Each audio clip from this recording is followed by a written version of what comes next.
तो कल हमने देखे रेडियस ऑफ nth ऑर्बिट, मतलब किसी भी एलिमेंट का एक एटम लिए तो उस एटम में जितने भी इलेक्ट्रॉन्स होंगे वो तो सर्कुलर ऑर्बिट में रिवॉल्व होंगे।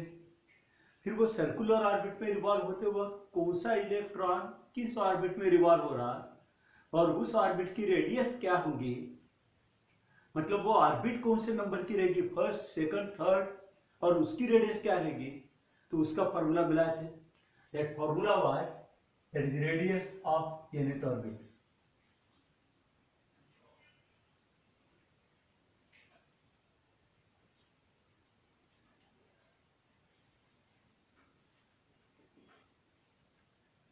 It was given r n suffix n for nth orbit equals to epsilon 0 h square, h is Planck constant, divided by pi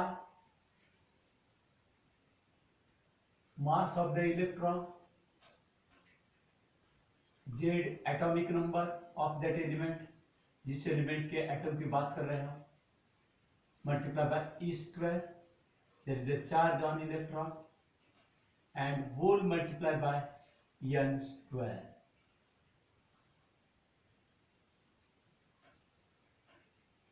this was the formula. अब hydrogen atom की बात करते हैं, तो for hydrogen atom, क्योंकि वो simplest atom है तो जेड की वैल्यू 1 आएगी।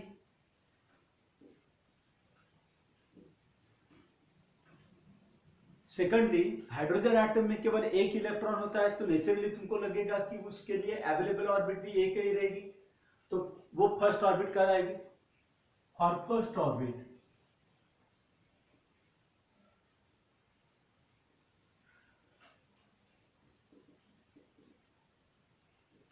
n की वैल्यू भी 1 दी जाएगी, तो radius of that orbit will be given by r1, n की जगह पे first orbit r1 equals to epsilon 0 h square divide by pi m, z की value 1 square multiply by n square, तो n square is nothing but 1। So this is the radius, and we have said that this value comes to be how much? 0.053 nanometer.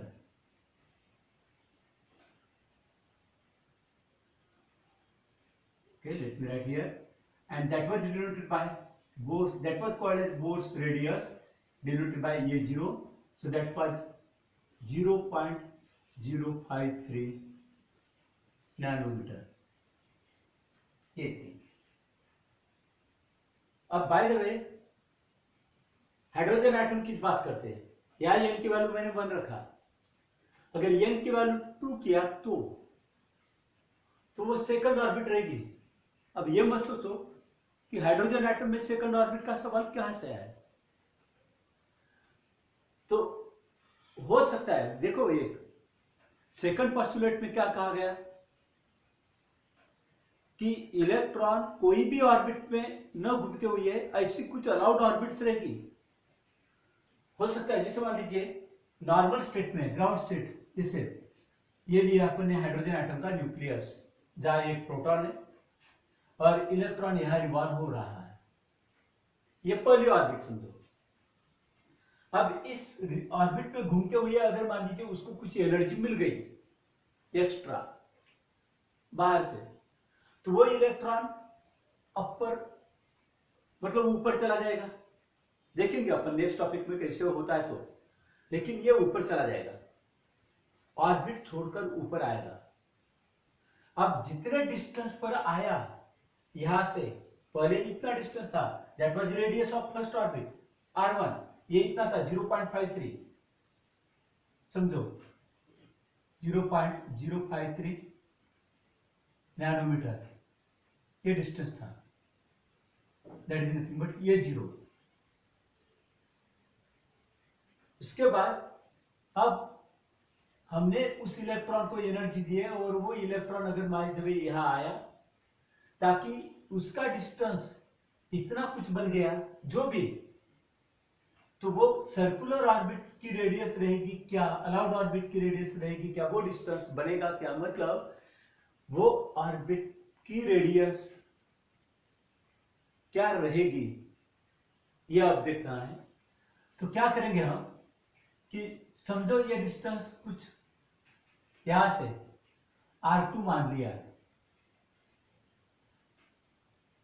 और R2 की value जो भी होगी उसमें electron का angular momentum calculate करेंगे, m mass of the electron, v while revolving in second orbit, and r of second orbit. v2 speed of the electron while revolving in that orbit and radius of the orbit second orbit. ये value अगर calculate किए और वो 2 times of h upon 2 pi आया, h upon 2 pi एक constant है, because h is Planck constant and 2 and pi are constants, तो h upon 2 pi constant, तो उसके 2 टाइम्स अगर आया एंगुलर मोमेंटम, तो फिर जो इलेक्ट्रॉन यहां से यहां चला गया और इसके लिए रेडियस, इसके लिए डिस्टेंस इतना बना कि वो डिस्टेंस को लेकर जब हमने एंगुलर मोमेंटम कैलकुलेट किए वो 2 times of h upon 2 pi आया, तो ये डिस्टेंस बनेगी radius of second orbit. What it will become? It will become the radius of second orbit, and that electron will revolve in that orbit. इस orbit में घूमेगा. No doubt it may और may not revolve forever, देखेंगे बाद में, लेकिन ये allowed orbit रहेगी. इस ऑर्बिट में घूमते हुए ये इलेक्ट्रॉन एनर्जी लॉस नहीं करेगा. ये बात बोर ने बताया था. रदरफोर्ड का कहना ये था, रदरफोर्ड ने तो ऑर्बिट के बारे में बताया नहीं, केवल सर्कुलर ऑर्बिट में घूमते हैं इलेक्ट्रॉन इतना ही बताया, लेकिन वो ऑर्बिट कैसे होनी चाहिए उसके लिए कंडीशन नहीं बताया था. आगे अब इस ऑर्बिट की रेडियस क्या रहेगी, it can be calculated by using this formula. क्या होगा, R2 equals to epsilon 0 h square. इसका मतलब ये हुआ, देखो यहाँ R2 की वैल्यू डायरेक्टली, अब ये term epsilon 0 h square pi m square मतलब ये, और हाइड्रोजन एटम के लिए जेट की वैल्यू 1 है, तो ऐसा होगा कि Rn radius of nth orbit, तो क्या होगा, ये जीरो है, ये टर्म, मैं हाइड्रोजन एटम की बात कर रहा हूं, जेट की वैल्यू 1 समझो, तो बचा हुआ टर्म क्या रहेगा, epsilon 0 h square pi m square, epsilon 0 h square pi m square, and that is nothing but radius of first orbit denoted by Bohr's orbit, that is called Bohr's radius. तो ये zero multiply by n square, ऐसा एक general formula बन जाएगा. इसको लेकर एक simplest numerical अपने बुक में सॉल्व भी करके दिया है. फर्स्ट न्यूमेरिकल कि calculate the radius of the third orbit.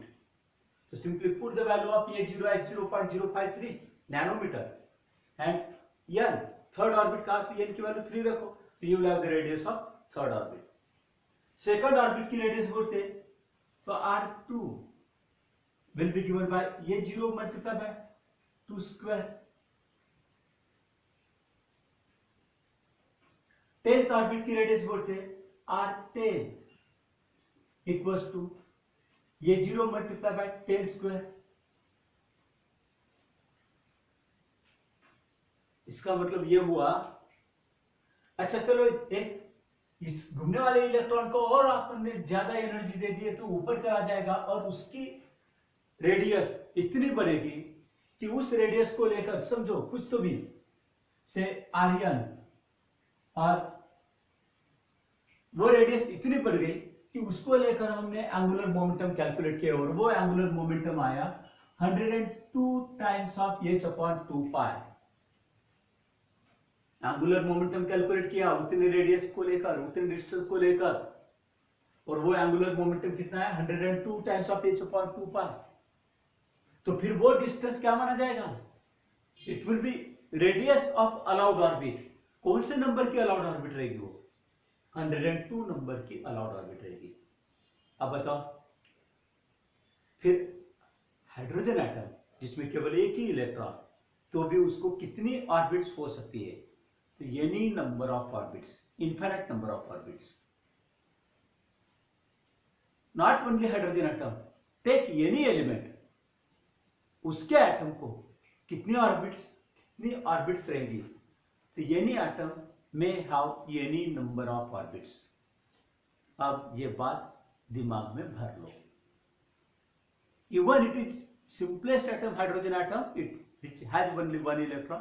अच्छा, हीलियम गैस बोलते हैं, तो इसमें भी अगर मान लीजिए हीलियम एटम लिया अपन ने, तो उसमें 2 ही इलेक्ट्रॉन्स रहेंगे, और तुमको लगेगा कि वो 2 इलेक्ट्रॉन्स तो पहले ऑर्बिट में घूमते रहेंगे। नहीं, ये भी तो पॉसिबल है। उनमें से एक आध इलेक्ट्रॉन 7th ऑर्बिट में जा सकता है, कोई भी वजह से। वो एक आध इलेक्ट्रॉन 50 नंबर के ऑर्बिट में जा सकता है और वहां घूम सकता है, तो वो भी अलाउड ऑर्बिट रहेगी। इतना है कि वो अलाउड ऑर्बिट रहेगी या नहीं, उतने डिस्टेंस पर चला गया और वो 50 नंबर की ऑर्बिट अलाउड ऑर्बिट होगी या नहीं, ये अगर तुमको बोलना है तो क्या करना पड़ेगा? उतने डिस्टेंस को लेकर, मतलब वो रेडियस बनाना है, तो वो उतने डिस्टेंस को लेकर हम उस इलेक्ट्रॉन का एंगुलर मोमेंटम कैलकुलेट करेंगे, और वो एंगुलर मोमेंटम कितना आना चाहिए? 50 टाइम्स ऑफ h/2π। अगर आया तो बोलेंगे कि it is the 50th allowed orbit. अब ध्यान में रखो, ये बात कोई भी एलिमेंट के एटम के लिए अप्लीकेबल है। कौन सी? एंगुलर मोमेंटम कितना आना चाहिए? h/2π। जब एक क्वेश्चन पूछा गया, अर्पण ने, कि कोई भी एटम के लिए एंगुलर मोमेंटम h/2π होना चाहिए क्या? ऑफकोर्स, किसी भी एलिमेंट के एटम के लिए एंगुलर मोमेंटम की value integral multiple of h/2π होना चाहिए, चाहे हाइड्रोजन एटम हो, ऑक्सीजन एटम हो, कार्बन एटम हो या यूरेनियम एटम हो, उसके ऑर्बिट के लिए, तब वो उस ऑर्बिट में अलाउड ऑर्बिट रहेगी। तो this was all that we have discussed. अच्छा, ये तो मैंने हाइड्रोजन एटम के लिए बताया।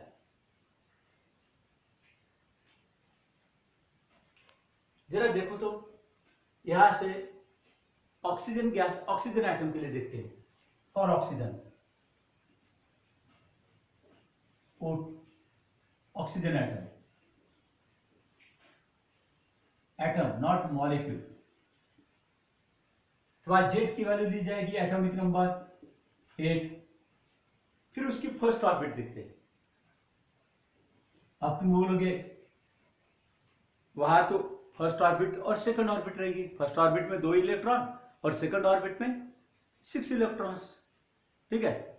तो वो जो 6 ऑर्बिट, सेकंड ऑर्बिट में 6 इलेक्ट्रॉन्स रिवॉल्व हो रहे हैं, उनमें से एक आध इलेक्ट्रॉन ऊपर ऑर्बिट में जा सकता है, वो थर्ड ऑर्बिट में जा सकता है, फोर्थ ऑर्बिट में जा सकता है, 100 नंबर के ऑर्बिट में जा सकता है, 1000 नंबर के ऑर्बिट में जा सकता है, कोई भी नंबर के,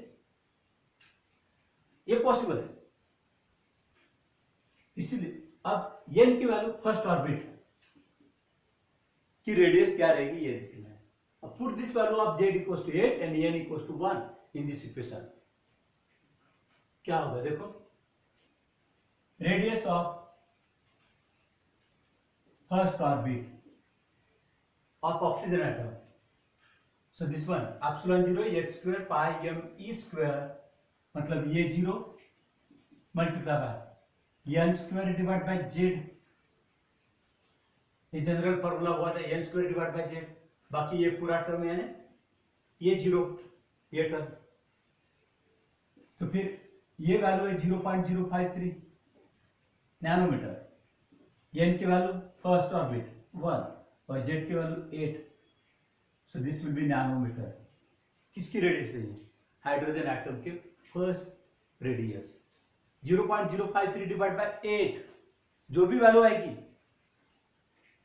इज दिस रेडियस लेस और more than that of the first orbit of hydrogen atom? Hydrogen atom के फर्स्ट ऑर्बिट की रेडियस क्या है? 0.053। हाइड्रोजन एटम के फर्स्ट ऑर्बिट की रेडियस 0.053, जबकि ऑक्सीजन एटम के फर्स्ट ऑर्बिट की रेडियस 8 से डिवाइड किया गया उसको, नेचुरली ये लॉ अप्लाई होता है। देखो ना, फर्स्ट ऑर्बिट की रेडियस ये, हम अगर मान लीजिए दूसरा एटम लिए सिलिकॉन, एटॉमिक नंबर 14, तो उसकी रेडियस, फर्स्ट ऑर्बिट की रेडियस क्या होगी, जेड की वैल्यू 14 रखेंगे, फर्स्ट ऑर्बिट बोलते हैं, तो एन की वैल्यू क्या रखी जाएगी 1, तो 0.053 डिवाइड बाय 14, मतलब क्या हुआ, जिस एटम का, जिस एलिमेंट का एटॉमिक नंबर बढ़ते जाएगा तो उसके फर्स्ट ऑर्बिट की रेडियस कम होती जाएगी। हाइड्रोजन एटम के फर्स्ट ऑर्बिट की रेडियस 0.053 है, तो उसकी जगह पे अगर ऑक्सीजन एटम लिए तो उसको 8 से डिवाइड करेंगे, इस डिस्टेंस को 8 से डिवाइड करेंगे, इतनी सी फर्स्ट ऑर्बिट आएगी। अगर दूसरा लिए अपने आर्गन लिए तो उसके लिए फिर से 10 से डिवाइड करना पड़ेगा अपने को। कहने का मतलब यह कि जितना ज्यादा एटॉमिक नंबर तो उसके फर्स्ट ऑर्बिट की रेडियस कम होती जाएगी। Not only of first, second orbit की रेडियस भी वही होगी, यानी जैसे जैसे एटॉमिक नंबर बढ़ते जाएगा तो उसके ऑर्बिट की रेडियस क्या होती जाएगी, कम होती जाएगी। यानी this is all about the radius of the Bohr's orbit.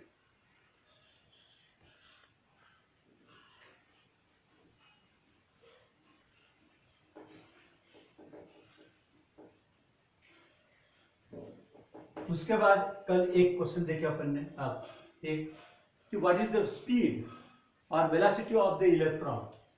So velocity of और स्पीड ऑफ इलेक्ट्रॉन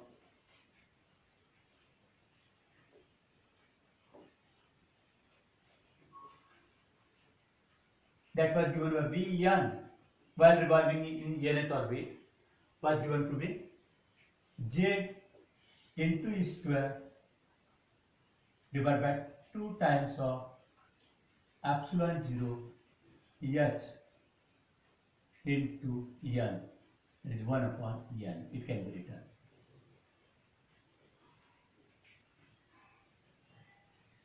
और ये दो ही फॉर्मूले तुमको याद रखना है, में speed of the electron and this the radius of the orbit. मैंने बताया था कल कि ये दो फॉर्मूले अगर तुमको याद है तो फिर सर्कुलर मोशन, क्योंकि इलेक्ट्रॉन रिवॉल्व हो रहे हैं तो सर्कुलर मोशन में जितने टर्म्स आए थे उनमें से किसी की भी वैल्यू अगर पूछा गया न्यूमेरिकल में तो दैट कैन बी कैलकुलेटेड। हालांकि देखा जाए तो ये फॉर्मूले, जैसे फॉर एग्जांपल अभी एंगुलर स्पीड अगर पूछा या पीरियड, यहां से बनाओ फॉर्मूला। मैंने कल बताया था तुमको कि अपने सिलेबस में, मतलब अपनी टेक्स्ट बुक में, सिलेबस की बात नहीं करेंगे, टेक्स्ट बुक में सिलेबस का स्कोप काफी ज्यादा बढ़ गया अभी। टेक्स्ट बुक में रेडियस ऑफ nth ऑर्बिट और speed of the electron in nth orbit, ये केवल दो ही फॉर्मूले है। इसका मतलब ये नहीं कि केवल दो फॉर्मूले से रिलेटेड एक क्वेश्चंस न्यूमेरिकल्स होंगे इवन स्टेट बोर्ड में भी, क्योंकि बोर्ड की टेक्स्ट बुक में भी एक न्यूमेरिकल अलग ही तरीके से पूछा है, वो उसके बारे में बता रहा हूं मैं। तो लेकिन उसके पहले, उस क्वेश्चन की तरफ आने के पहले मैं पहले बता रहा हूं कि दो फॉर्मूले अपने टेक्स्ट बुक में हैं, और मैंने कल बताया था कि ये दो फॉर्मूले अगर तुमको याद है तो इनको लेकर हम कितने भी सर्कुलर मोशन के जितने भी फॉर्मूले वो पूरे फॉर्मूले रिकॉल कर सकते हैं। और इसलिए यही अज्यूम करते हुए कि इस 15th चैप्टर पर आने के पहले तुमने फर्स्ट चैप्टर कंप्लीट किए, यह माना गया है। और फर्स्ट चैप्टर में सर्कुलर मोशन के जो डायनामिक्स है उसमें जो जो बातें आई है वो बेसिकली तुमको हुई है, ऐसा अज्यूम किया गया। इसलिए पीरियड अगर पूछा गया, पीरियड ऑफ रिवोल्यूशन मतलब उस इलेक्ट्रॉन को एक रिवोल्यूशन उस ऑर्बिट में कंप्लीट करने के लिए लगने वाला टाइम, तो that will be given by speed divide by 2 pi r divide by speed, 2 pi r l divide by speed. ठीक है, अब तुम बोलोगे मतलब दिस द n suffix, मतलब this the period of the electron while revolving in nth orbit। फिर से 10th orbit में कहा तो T10 equals 2 pi r10, radius of 10th orbit and speed of 10th orbit must be given.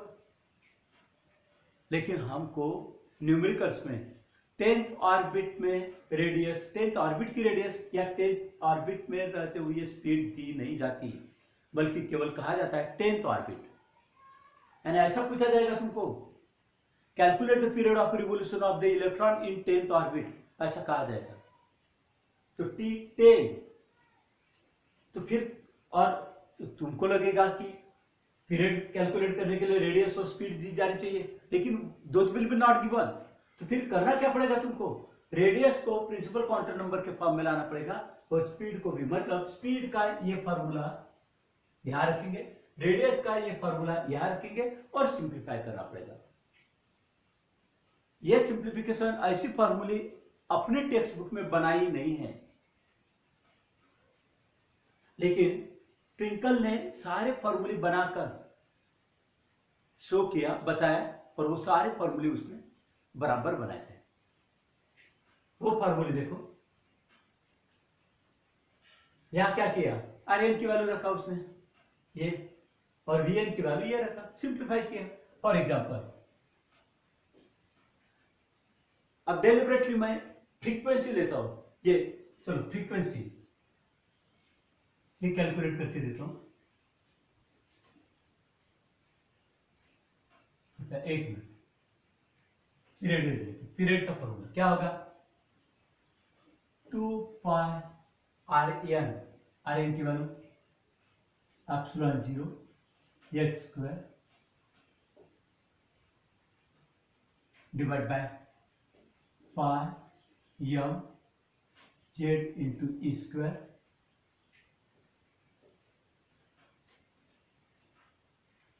into L square. So this was all about what? R. 2 pi multiplied by R. Okay. Whole divided by Vn. Vn as Z E square divided by 2 times of this is Z. 2 times of epsilon 0 h into 1 upon L। अब इसको simplify करेंगे, so what it will become, pi will get cancel. चलो ये term पूरा पाई पहले cancel कर लेते, और यहां से कुछ टर्म, अब देखो यार, तो 2 epsilon 0 h square and this h will go to the numerator so that it will become h cube. Epsilon 0 will go to the numerator, epsilon 0 square, then n will go to the numerator, n cube,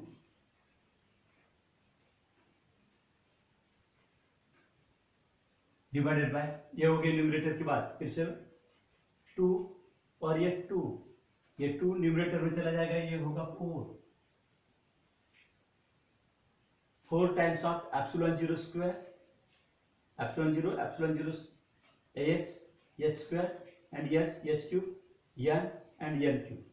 अब रही बात, पाई तो cancel हुआ था, अब m z square e square e to the power 4, m will come to the denominator, m pi तो cancel हुआ, z epsilon 0 sorry, okay, this will be the formula। अब देखो, तो overall it will be directly proportional to the cube of principal quantum number because remaining terms are constant again, epsilon 0 h mass z e एक आध particular. तो कहने का मतलब ये फॉर्मूला बना, अभी तुमको डाटा में अगर इनकी सारी सबकी वैल्यूज पता है, दी गई है, और तुमको डायरेक्टली कहा गया calculate the period of 10th orbit, sorry calculate the period of revolution of the electron while revolving in 10th orbit. तो फिर तो तुम ऐसा बोलोगे क्या है, T10 equals to R10 divide by V10, मतलब 2 पाई R10 डिवाइड बाय V10। तो तुम बोलोगे radius of the 10th orbit is not given and speed of the 10th orbit, speed of the electron while revolving in 10th orbit, it is not given, how can we calculate this period? ऐसा नहीं है, उसने कहा calculate the period of electron in 10th orbit.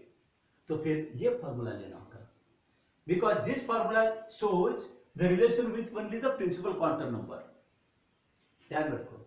इसलिए चाहे period का हो, frequency का हो, सेंट्रीपिटल एक्सेलरेशन का हो या सेंट्रीपिटल फोर्स का हो, यानी सर्कुलर मोशन में जो जो टर्म्स आए थे फर्स्ट चैप्टर में, जितने टर्म्स आए थे उनसे रिलेटेड कोई भी बात अगर तुमसे पूछा गया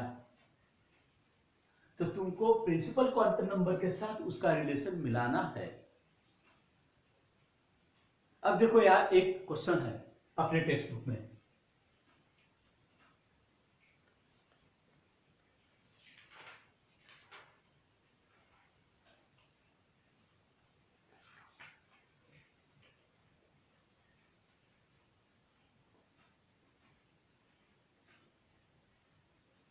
एक क्वेश्चन में दिया है, an electron in hydrogen atom stage in its second orbit for 10⁻⁻8 second.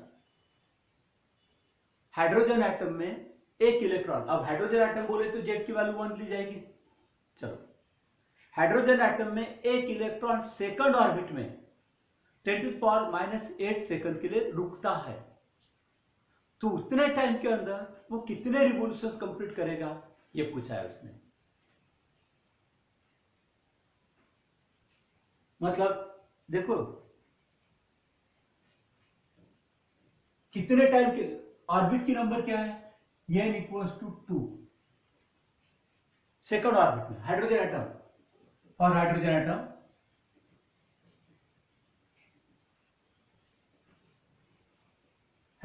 बोलने के बाद जेड की वैल्यू 1 लेना पड़ेगा तुम्हें, एटॉमिक नंबर। सेकंड ऑर्बिट का, और सेकंड ऑर्बिट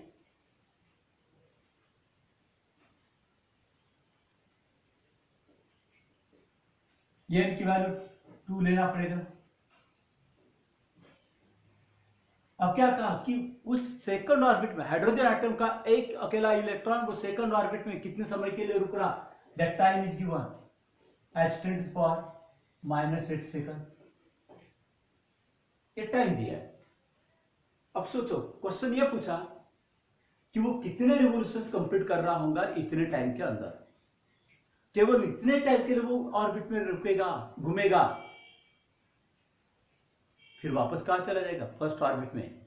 क्यों, तो बाद में सोचेंगे, डिटेल में डिस्कस करना है अपने को, लेकिन केवल इतने समय के लिए वो ऑर्बिट में घूमे रहेगा, इतने समय के लिए घूमेगा, तो उतने समय के अंदर वो कितने रिवोल्यूशंस कंप्लीट करेगा, ये पूछा है। कैसे कैलकुलेट करोगे, पहले सेकंड ऑर्बिट में एक रिवोल्यूशन पूरा करने के लिए कितना टाइम लगता है ये कैलकुलेट करना पड़ेगा। एक जैसे फॉर एग्जांपल उसने अगर कहा होता t equals to 8 second, 8 second के लिए वो इलेक्ट्रॉन सेकंड ऑर्बिट में रुक रहा है, ऐसा अगर दिया होता t इक्वल्स टू 8 सेकंड, और एक रिवोल्यूशन पूरा करने के लिए 2 सेकंड लगे होते, t इक्वल्स टू 2 सेकंड, इसका मतलब 2 सेकंड में एक रिवोल्यूशन होगा, तो 8 सेकंड में उसके कितने रिवोल्यूशन हो गए, 4 रिवोल्यूशन। क्या किया हमने, इस टाइम को पीरियड से डिवाइड किया, इसीलिए ये टाइम है, तो इस टाइम को पीरियड से डिवाइड करो। कौन सा पीरियड, सेकंड ऑर्बिट में घूमते हुए रहने वाला पीरियड। अब सेकंड ऑर्बिट में रहते हुए घूमने वाला तो पीरियड क्या रहेगा, तो इसीलिए पीरियड का फॉर्मूला लिखना पड़ेगा। Even though this formula is not derived in your text book, but you have to derive it in your copy. तुमको तुम्हारी कॉपी में ये फॉर्मूला डिराइव करना पड़ेगा। चलो मैं ये फॉर्मूला के मतलब डिफरेंट फॉर्मूले जो है उसके तुम लोगों को प्रोवाइड करूंगा, लेकिन अब देखो यहां नाउ पीरियड T2 डायरेक्टली अभी बता दो क्या फॉर्मूला T2 हाइड्रोजन आइटम के लिए। अच्छा जनरल फॉर्मूला पहले, period of electron in nth orbit of any atom, so it will be given by 4 times of epsilon 0 square h cube divided by m z square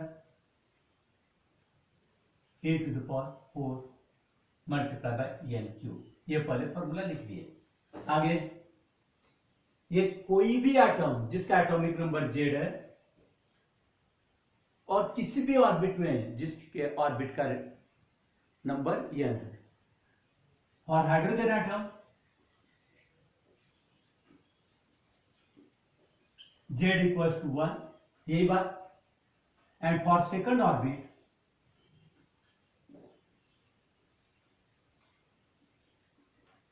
n equals to 2।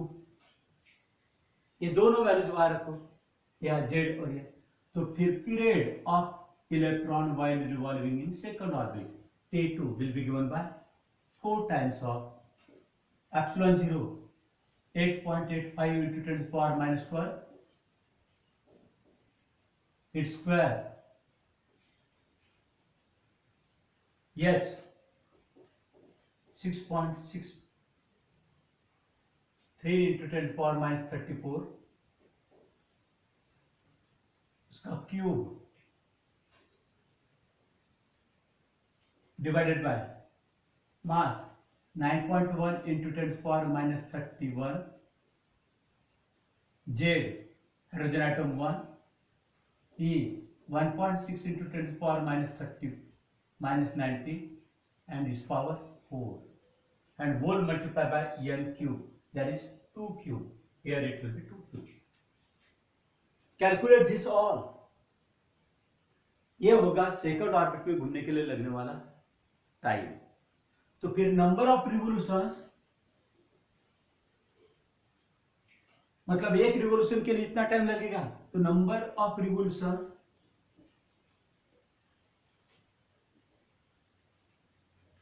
In how much time, in time t equals to 10 to the power minus 8 second is given by, say n equals to capital N stands for number of revolutions, so it will be simply obtained t divided by t2 10 to the power minus 8 को t2 की value जो भी calculate करोगे यहाँ logarithm method से, पहले 10 का power simplify करना लॉगरिथम मेथड से और बाद में ये कैलकुलेट करोगे।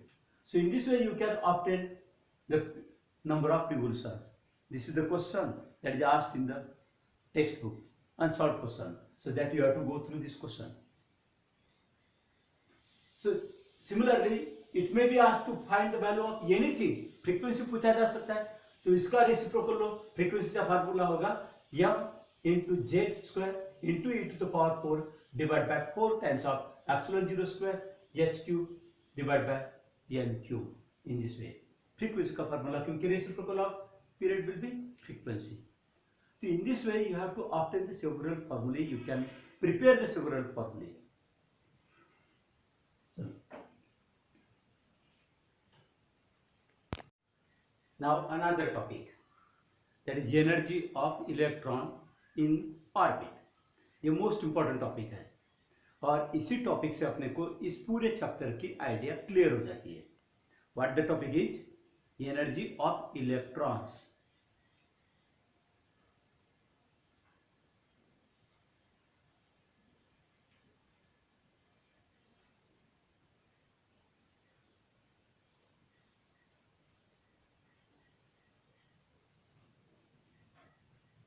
सबसे पहले हम किसी भी एटम में जो इलेक्ट्रॉन होते हैं, इलेक्ट्रॉन्स होते हैं, उनमें से एक इलेक्ट्रॉन लेंगे, उसकी एनर्जी कैलकुलेट करेंगे। तो एनर्जी ऑफ एनी इलेक्ट्रॉन पहले देखते हैं। तो उसके लिए नेचुरली अपने को अज्यूम करना पड़ेगा कि एक इलेक्ट्रॉन सर्कुलर ऑर्बिट में रिवॉल्व हो रहा अराउंड द न्यूक्लियस, वही स्टार्ट करेंगे। Consider an electron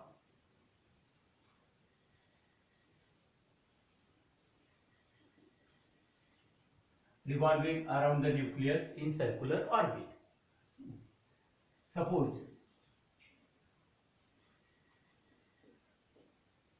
small m क्या होगा, ये mass of the electron, Vn speed of the electron while revolving in that nth orbit. यहां अज्यूम कर रहे हैं कि electron is revolving in nth orbit, nth orbit पे रिवॉल्व हो रहा, तो speed of electron in nth orbit, r n radius of that nth orbit, then z atomic number of that atom or of that element, and E electronic charge. सारी बातें लिख दिया। तो according to first postulate of Bohr's theory of hydrogen atom, तो सब अब actually अपना topic यह है कि एनर्जी निकालना है, और एनर्जी यानी इलेक्ट्रॉन मोशन में है, मोशन में अगर किसी ऑब्जेक्ट की एनर्जी निकालनी है तो दो एनर्जी, ये काइनेटिक एनर्जी तो रहेगी ही, और वो इलेक्ट्रॉन अराउंड द न्यूक्लियस घूमने के कारण न्यूक्लियस ने दिया हुआ सेंट्रिपिटल फोर्स न्यूक्लियस के फील्ड के अंदर घूम रहा, तो नेचुरली उसको पोटेंशियल एनर्जी भी रहेगी। इसलिए दोनों एनर्जी कैलकुलेट करते हैं और दोनों की एडिशन करेंगे तो टोटल एनर्जी मिल जाएगी। बस ये है अपना टॉपिक। जिस तरह से हम सैटेलाइट की बात करते हैं, सैटेलाइट रिवॉल्व हो रहा है अराउंड द अर्थ, तो घूमते हुए रहने वाली काइनेटिक एनर्जी और अर्थ के ग्रेविटेशनल फील्ड में है, इसलिए पोटेंशियल एनर्जी। तो उसी तरह से यहां एग्जैक्टली सिमिलर वे से यहां वो एनर्जी जा रही है। तो सबसे पहले हम काइनेटिक एनर्जी की बात करेंगे। For kinetic energy, kinetic energy सबसे पहले मिलाएंगे। तो कैसे प्रोसीड करेंगे? According to first postulate,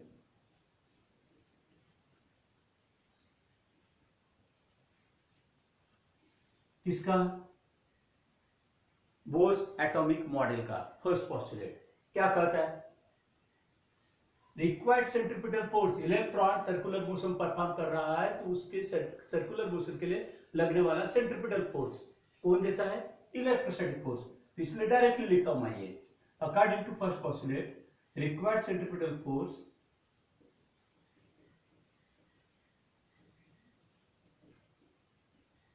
equals to electrostatic force. फिर फॉर्मूला लिखेंगे, रिक्वायर्ड सेंट्रिपिटल फोर्स का फॉर्मूला क्या होगा? m vn square divide by rn। और इलेक्ट्रोस्टैटिक फोर्स किस किस के बीच में? Here this is the nucleus and here this the electron. Nucleus के ऊपर चार्ज कितना? तो z टाइम्स ऑफ e, क्योंकि न्यूक्लियस के अंदर प्रोटॉन होते हैं, लेकिन प्रोटॉन के ऊपर पॉजिटिव चार्ज होता है, और वो एक प्रोटॉन के ऊपर रहने वाले चार्ज की वैल्यू क्या है? e। तो Ze टोटल पॉजिटिव चार्ज होगा। तो टोटल, तो according to Coulomb's law 1/4 pi epsilon 0 charge on nucleus, charge on nucleus is Ze and charge on electron is E divided by distance square. The distance is nothing but Rn. ये according to first postulate लिखा, लेकिन अपना intention है kinetic energy मिलाना, तो इसको rearrange करो kinetic energy के लिए। m vn स्क्वायर तो दिख रहा, हाफ से मल्टीप्लाई करो, Rn को इधर लेकर जाओ और हाफ से मल्टीप्लाई करो। Rn को इधर लेकर गए तो ये Rn कैंसिल होगा, तो फिर क्या बचेगा? m vn square equals to 1/4π0 into z into e square divided by Rn was to this side, so Rn, one of them will get cancel, it will be Rn. Multiplying by half से multiply किए तो क्या बनेगी, kinetic energy. So therefore half of m vn square equals to half से right को भी multiply करेंगे 1/8 pi epsilon 0 into z into e square divided by Rn. So this is nothing but kinetic energy. Therefore, directly you can write kinetic energy of the electron will be given by 1/8 pi epsilon 0 into z into e square divided by Rn. This is the first equation. In this way, we have got the kinetic energy. Simple way. According to first postulate, centripetal force equals to electrostatic force. Equate किए दोनों फॉर्मूले, rearrange किए, kinetic energy मिल गई. अब potential energy. For potential energy, potential energy के लिए क्या करना पड़ेगा? सबसे पहले जिस फील्ड में वो इलेक्ट्रॉन घूम रहा, कौन से फील्ड में घूम रहा, इस न्यूक्लियस के ऊपर रहने वाला जो पॉजिटिव चार्ज है, वो पॉजिटिव चार्ज अपना इलेक्ट्रिक फील्ड तैयार करेगा. Once again what I am saying, nucleus के ऊपर जो पॉजिटिव चार्ज है, तो वो पॉजिटिव चार्ज के सराउंडिंग में क्या बनेगा, उसका इलेक्ट्रिक फील्ड, और उस इलेक्ट्रिक फील्ड में ये इलेक्ट्रॉन घूम रहा है. तो फिर जब किसी फील्ड में कोई चीज होती है तो उसका पहले पोटेंशियल निकालना पड़ता है. तो पोटेंशियल निकालेंगे. किसका पोटेंशियल? कहा, इस ऑर्बिट के किसी भी पॉइंट पर. तो जैसे ग्रेविटेशनल सैटेलाइट के वक्त हमने ग्रेविटेशनल पोटेंशियल निकाले थे. तुमको याद आ रहा होगा कि जैसे फॉर एग्जांपल हमने लिए ये अर्थ का मास कैपिटल एम, और अर्थ के सेंटर से स्मॉलर डिस्टेंस पर अगर सैटेलाइट घूम रहा है यहाँ, तो उसकी डिस्टेंस रहेगा r. तो सबसे पहले हमने इसकी पोटेंशियल, इस सैटेलाइट की पोटेंशियल एनर्जी निकालने के लिए, सैटेलाइट का मास माना गया था स्मॉल एम, सैटेलाइट की पोटेंशियल एनर्जी निकालने के लिए अर्थ ने यहां कितना ग्रेविटेशनल पोटेंशियल निर्माण किया, वो फॉर्मूला लिखे थे. तो that formula was v equals to minus g m divide by r. What was g? Gravitational constant. What was m? Mass of the earth which is producing the potential. And what was r? That is the distance where it is producing the potential. तो इसी similarity को लेकर, मतलब इसी की analogy लेकर हम electric potential का फॉर्मूला लिखेंगे. तो पोटेंशियल, इलेक्ट्रिक पोटेंशियल, ये था ग्रेविटेशनल पोटेंशियल. इलेक्ट्रिक पोटेंशियल कहा, इलेक्ट्रिक पोटेंशियल से भी अगेन, पोटेंशियल v से बताया जाता है, चाहे ग्रेविटेशनल हो, इलेक्ट्रिक हो या मैग्नेटिक पोटेंशियल हो. v, electric potential at a point in an orbit of radius r. वो ऑर्बिट, उसकी रेडियस r ली अपन ने, तो वहां potential will be given by v equals to, ये फॉर्मूला. अब वहां gravitational force always attraction type का फोर्स था, और यूनिट पॉजिटिव मास को लाने के लिए वर्क करना पड़ता, किया जाता था, इसलिए वो पोटेंशियल नेगेटिव था. यहाँ यूनिट पॉजिटिव चार्ज को लाने के लिए वर्क नहीं करना पड़ेगा, वर्क किया नहीं जाएगा बल्कि करना पड़ेगा, इसमें पोटेंशियल पॉजिटिव लिया जाता है. चलो, तो पोटेंशियल यहाँ प्लस पॉजिटिव चार्ज है समझो, जिसके कारण g की जगह पे ये था ग्रेविटेशनल कांस्टेंट, तो यहां लेना पड़ेगा अपने को इलेक्ट्रोस्टैटिक कांस्टेंट, और इलेक्ट्रोस्टैटिक कांस्टेंट की value 1/4 pi epsilon 0. again as there is only vacuum. Then mass of the earth, तो यहाँ फिर तैयार करने वाला कौन है?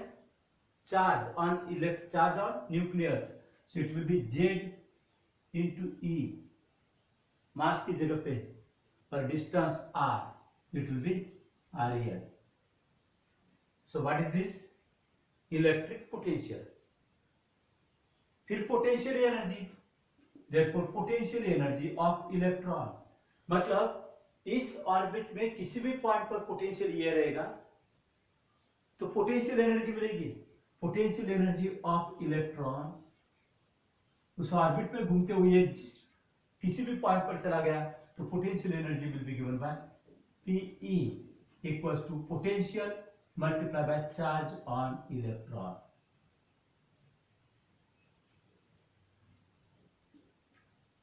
अब पोटेंशियल का फॉर्मूला 1/4πε0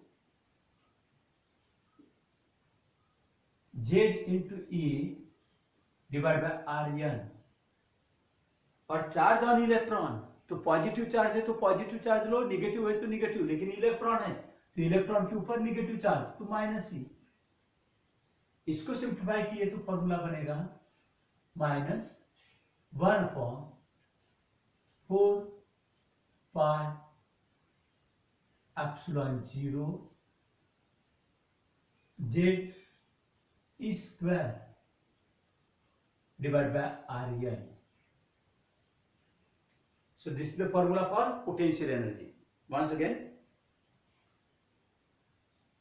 सबसे पहले किसी भी फील्ड में कोई भी ऑब्जेक्ट की अगर पोटेंशियल एनर्जी निकालनी है, अभी तक तुम लोगों को पोटेंशियल एनर्जी केवल एक आध बॉडी की ये लेते थे, और वो भी कहा तो अर्थ के ग्रेविटेशनल फील्ड के अंदर.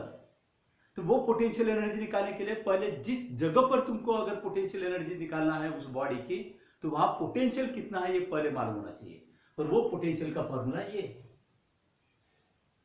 वो बॉडी अगर स्मॉल m मास की बॉडी स्मॉल r डिस्टेंस पर है तो उसकी पोटेंशियल एनर्जी निकालना है, तो potential energy will be given bye potential multiply by mass. ये हुई ग्रेविटेशनल पोटेंशियल एनर्जी, और ये था ग्रेविटेशनल पोटेंशियल. उसी तरह से इलेक्ट्रिक पोटेंशियल एनर्जी निकालना है, इलेक्ट्रोस्टैटिक पोटेंशियल एनर्जी निकालना है, तो सबसे पहले इलेक्ट्रिक पोटेंशियल देखना पड़ेगा. तो electric potential at any point in that orbit which is at a distance small r will be given by analogous to this formula. यहां केवल माइनस इसलिए आया था क्योंकि ग्रेविटेशनल फील्ड में किसी भी ऑब्जेक्ट को लाने के लिए वर्क करना नहीं पड़ता, बल्कि वर्क किया जाता है. और जिसका फील्ड है अर्थ का फील्ड था, अर्थ ने खुद वर्क किया, इसलिए उस वर्क को ही पोटेंशियल कहा जाता है, और वो वर्क निगेटिव लिया जाता है, इसलिए ग्रेविटेशनल पोटेंशियल निगेटिव लिया गया. और इलेक्ट्रिक पोटेंशियल, अब यहां positive charge, 1 coulomb positive charge infinity से लाना है तो वर्क किया नहीं जाएगा, बल्कि वर्क करना पड़ेगा. इलेक्ट्रिक फील्ड में ये फील्ड किसका है? पॉजिटिव चार्ज का, न्यूक्लियस का फील्ड है, न्यूक्लियस के ऊपर पॉजिटिव चार्ज है. तो पॉजिटिव चार्ज का फील्ड है, तो पॉजिटिव चार्ज के फील्ड के अंदर अगर मान लीजिए 1 कूलम पॉजिटिव चार्ज को लाना है, पॉजिटिव चार्ज का फील्ड, ये फील्ड समझो पॉजिटिव चार्ज का, और लाना है तो वो भी पॉजिटिव चार्ज, तो नेचुरली लाने के लिए वर्क करना पड़ेगा, क्योंकि जैसे ही एंट्री करेगा तो वो ये क्या करेगा, उसको रिपल करेगा, तो उस रिपल्शन के कारण वर्क करना पड़ेगा. और वो जो कोई 1 कूलम चार्ज लाना चाहता है उसको वर्क करना पड़ेगा, उसने किया हुआ वर्क पॉजिटिव लिया जाता है, इसलिए इलेक्ट्रिक पोटेंशियल क्या लिया जाएगा? पॉजिटिव. चलो, ये काफी ग्रेविटेशन चैप्टर के अंदर काफी डिस्कस करना था, वो हो गया. V equals to gravitational that is charge, okay, this is electrostatic constant, ये था ग्रेविटेशनल कांस्टेंट, तो यहाँ इलेक्ट्रोस्टैटिक कांस्टेंट. देन चार्ज, यहाँ मास था, तो इलेक्ट्रॉन न्यूक्लियस के ऊपर रहने वाला चार्ज, और ये डिस्टेंस. तो फिर पोटेंशियल एनर्जी क्या होगी इलेक्ट्रॉन की? तो electric potential V multiply by charge on electron. तो चार्ज ऑन इलेक्ट्रॉन जो माइनस है तो माइनस ही लेना पड़ेगा, यहाँ अगर दूसरा कोई भी पॉजिटिवली चार्ज पार्टिकल घुमा होता तो उसका चार्ज लिया होता, पॉजिटिव लिया होता, लेकिन इलेक्ट्रॉन घूम रहा और उसके ऊपर का चार्ज माइनस ही है। तो इसको सिंप्लीफाई करने के बाद फॉर्मूला मिलता है ये, दैट इज पोटेंशियल एनर्जी। अब ये दोनों एनर्जी की एडिशन यानी क्या बन जाएगी, total energy of the electron. So therefore total energy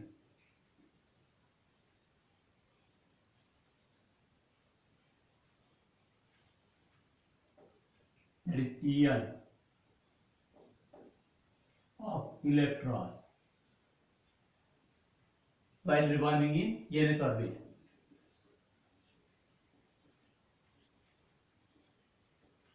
शुरू में बोल रहे हम consider an electron revolving in nth orbit. तो nth ऑर्बिट में रिवॉल्व होते हुए total energy will be given by En equals to kinetic plus potential. Kinetic की वैल्यू क्या है, 1/8 pi epsilon 0 into z square divide by Rn।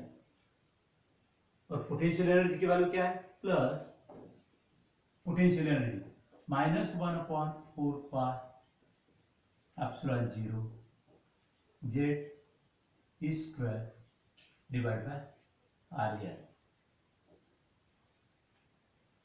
इसको अगर simplify किए, हियर इट इज नेगेटिव, तो the value comes to be -1/8 pi epsilon 0, क्योंकि 1/पाई epsilon 0 Z square Rn taking common, तो you will have 1/8 minus 1/4, you may write 1/8 minus 1/4 and remaining term common, what, z square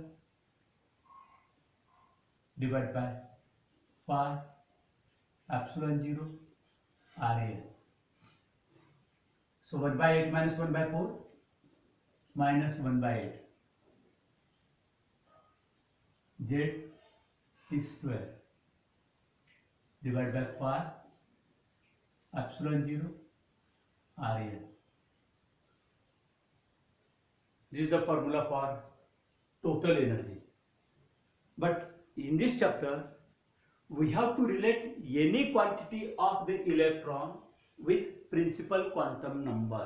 मैंने जब भी बताया तुम लोगों को कि अगर बाय द वे तुमको 10th ऑर्बिट में रहने वाले इलेक्ट्रॉन की एनर्जी निकालने के लिए कहा, 10th ऑर्बिट में रहने वाले इलेक्ट्रॉन की, तो तुम बोलोगे 10th ऑर्बिट की रेडियस चाहिए according to this formula, because this is the energy of the electron in nth orbit.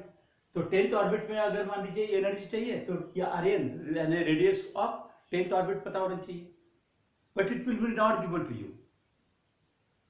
तो केवल कहा जाएगा कि 10th ऑर्बिट में एनर्जी क्या रहेगी, तो n की वैल्यू 10 लेना पड़ेगा तुमको, लेकिन रेडियस में देते हुए तो फिर हमको क्या करना पड़ेगा, Rn की वैल्यू यहाँ रखनी पड़ेगी in terms of principal quantum number. तो फिर क्या हो, but what was the formula for radius of the nth orbit, pi epsilon 0 x square into n square divided by pi m z into square. This was the formula for radius of the nth orbit. So put this value of radius in this expression, then the energy of electron En will be given by -1/8 z square divided by pi epsilon 0 and put the value of Rn as epsilon 0 x square n square whole divided by, so that will go to the numerator, pi m z square। क्या होगा, -1/8 जैसे थे, pi will get cancel, z square will go to the numerator, it will be z square and e to the power 4. Then mass will also go to the numerator. So better weight will be minus 1 by 8 m. Pi will get cancelled here. Then epsilon 0 divided by epsilon 0 square. Text book में epsilon 0 ही हुआ है. Then h square and here n square. So I am writing this as 1 upon n square. So this is the formula for the energy of the electron. अब देखो यहाँ 10th orbit में रहने वाले electron की अगर एनर्जी निकालने के लिए कहा तो put the value of n as 10. बाकी सारे तो क्या कांस्टेंट्स है. So by putting this value you can calculate the value of energy of the electron.